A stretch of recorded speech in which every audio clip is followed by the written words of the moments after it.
4 अप्रैल को विसापुर टोल नाका परिसर में अवैध तरीके से बांधे गए गतिरोधक के कारण एक शिक्षिका की जान गई थी। टोल नाका व्यवस्थापक के ऐसे रवैये के कारण कई लोगों को हादसों का सामना करना पड़ा, लेकिन किसी ने आवाज नहीं उठाई। मृतक शिक्षिका के पति डॉक्टर भीमराव जीवने ने उलगुलान संगठन के संस्थापक अध्यक्ष राजू झोड़े इनसे मिलकर न्याय मांगा। तभी उन्होंने तीव्र आंदोलन का इशारा देते हुए प्रशासन को अल्टीमेटम दिया था। प्रशासन ने जल्द जांच कर टोल व्यवस्थापन पर सदस्य मनुष्यवध का अपराध दर्ज किया। इस पर प्रतिक्रिया देते हुए डॉक्टर भीमराव जीवने ने उलगुलान संगठन के संस्थापक अध्यक्ष राजू झोड़े इनका आभार मानकर मृतक को न्याय मिला ऐसी प्रतिक्रिया व्यक्त की, जिससे लोगों में आनंद का वातावरण है।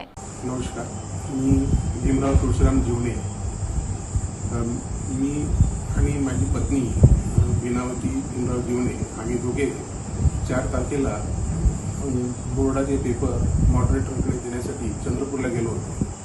आम्ही तिथून परत येत असताना विसापूर टोल नाक्याजवळ नवीनच ब्रेकर बनलेलं होतं। त्या ब्रेकरवर पांढरे पट्टे किंवा असे कोणते निशाणी लावलेली नव्हती। त्यामुळे त्या ब्रेकरवर माझी गाडी थोडी उसळल्यासारखी झाल्यामुळे माझी पत्नी रोडवर पडली आणि पत्नीचा उपचारामध्ये दरम्यान मृत्यू झाला। या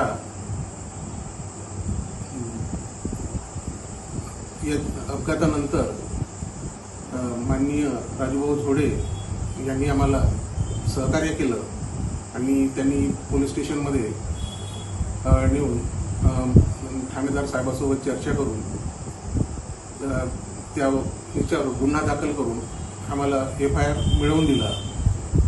या ब्रेकरवर या अगोदर सुद्धा काही अपघात झाले असतील, परंतु त्यांच्यावर काही कारवाई झाली नाही। यापुढे सुद्धा असे गुन्हे त्या ब्रेकरवर होऊ नये याकरिता माननीय राजूभाऊ झोडे आम्हाला सहकार्य करीत आहेत आणि त्यांच्यावर त्या टोल नाका व्यवस्थापनावर ठोस कारवाई झाली पाहिजे असं माझं मत आहे।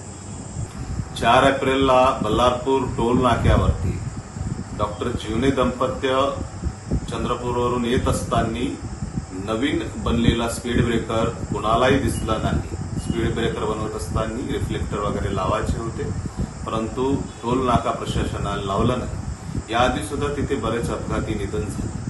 त्यानंतरही टोल प्रशासनावरती कुठल्याही प्रकारे जिल्हा प्रशासनाचा टोल नाक्यावरती कुठलाही निर्बंध नाही किंवा त्यांच्यावरती सक्ती नाही। अशा अनेक घटना टोल नाक्यावरती घडत असल्यानंतर सुद्धा जिल्हा प्रशासन गप्प असते।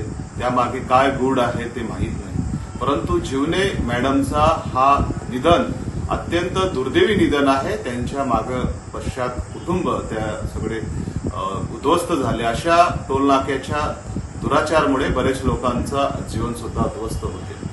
टोल नाका प्रशासन विरोधात सक्तीची कारवाई झाली पाहिजे। डॉक्टर जीवने साहेब आणि शिक्षक काही माझ्याकडे आले, त्या दृष्टिकोनातून आम्ही निवेदन दिलं आणि आंदोलनाचा इशारा दिला। जो टोल नाका प्रशासनावरती गुन्हा दाखल नाही झाला तर टोल नाक्याविरोधात आम्ही आंदोलन करू। टोल नाका प्रशासनावरती कडक सक्तीनं कारवाई झाली पाहिजे। टोल प्रशासनाच्या जो कोणी जिम्मेदार अधिकारी आहे, टोल नाका मालक, त्याच्यावर कारवाई झाली पाहिजे।